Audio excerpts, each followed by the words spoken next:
Motions in limine are to prevent things coming in that are irrelevant. Mm-hmm. Safechuck, there was a declaration filed, I think, sometime in 93 or 94, 95, whatever, somehow in connection with the Jordy Chandler matter. And Safechuck had signed a declaration saying that, yeah, nothing happened. Michael never did anything, blah, blah, blah. He no longer had contact with Michael. And so Safechuck, for purposes of the trial, was what we would call a non-entity.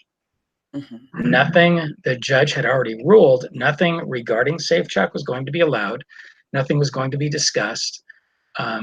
No evidence one way or the other was going to be brought in. Safechuck, for purposes of this trial, didn't exist, plain and simple.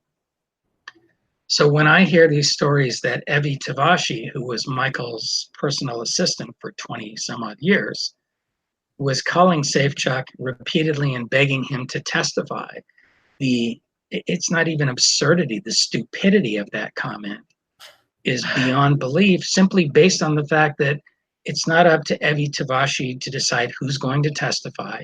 It wasn't even up to Tom. It wasn't even up to Snedden at that point. At that point, the judge had already long since ruled, well over 7-8 months before, that Safechuck was a non-entity. Have a nice day. So Safechuck was not even a part of the trial. Had absolutely nothing to do with it at all, other than maybe whether or not he was watching it on TV. That's as close as he got to it. And that I couldn't answer. He was never, ever, ever, ever, ever, ever an entity. As far as him